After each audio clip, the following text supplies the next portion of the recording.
Hello, नमस्कार बच्चों। दीपावली और भाई दूज की आप सभी को हार्दिक शुभकामनाएं। त्योहारों का माहौल है, शायद ये पटाखों की आवाज़ भी आप तक आ रही होगी, लेकिन इस त्योहार के माहौल में हमें उस उद्देश्य को नहीं विस्मृत करना है अपने मस्तिष्क से, जो हम इस वर्ष की शुरुआत में लेकर के आगे चले थे। आपके बोर्ड की परीक्षाएं निकट हैं, तो आपको ज़रूर अपनी स्टडी पर उतना ही फोकस करते रहना है। आज मैं आपके सामने हाजिर हूँ एक अरिथमेटिक प्रोग्रेशन का ट्रिक लेकर के। ये ना सिर्फ क्लास 10th के लिए बल्कि क्लास 11th सीबीएसई ने भी अभी ऑब्जेक्टिव टाइप एग्ज़ाम्स लेना शुरू किए हैं, तो वहाँ पर ही आपके लिए कारगर साबित हो सकती है, क्योंकि अभी आपको डिटेल्ड मेथड शो करने का ज़रूरत नहीं है, सिर्फ क्विक आंसर्स देने का ज़रूरत है। और ये कंपटीशन के लिए भी आपके लिए इम्पॉर्टेंट हो सकती है। आइए समझते हैं। इस प्रकार का क्वेश्चन शायद आपने एपी के दौरान देखा होगा, जहां पे आपको ऐसा कुछ दिखाई देता है। अगर आप देखें ध्यान से तो इस क्वेश्चन में लिखा हुआ है, if sum of n terms of 2 APs are in the ratio 5n + 4 is to 9n + 6, find the ratio of their 18th term. अर्थात दो अलग अलग एपी के n टर्म्स का रेशियो, n टर्म्स के सम का रेशियो आपके सामने प्रस्तुत किया गया है, और आपसे यहाँ उन्हीं एपीज के 18th टर्म का रेशियो मांगा गया है। तो अगर आप इसके डिटेल्ड मेथड पे जाएंगे तो एक टाइम तो खर्च करेंगे ही, समय तो व्यर्थ जाएगा ही, और इसके अलावा हो सकता है आपको ये थोड़ा डिफ़िकल्ट भी मालूम हो, क्योंकि इतना आसान नहीं होगा इसे उस विस्तृत मेथड पे जाके सॉल्व करना।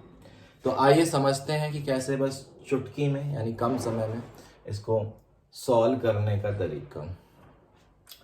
आपसे क्योंकि 18th टर्म के रेशियो पूछे जा रहे हैं, तो आप इस 18th का ही हेल्प लीजिए, इस 18 का हेल्प लीजिए। आप इस 18 को पास बुलाइए, इसका ट्वाइस करिए, सबको पता होगा ट्वाइस करना, 2 का 18 से मल्टीप्लाई यानी 36, और फिर एक कम कर दीजिए यानी 35। समझ आ गया होगा क्या किया हमने।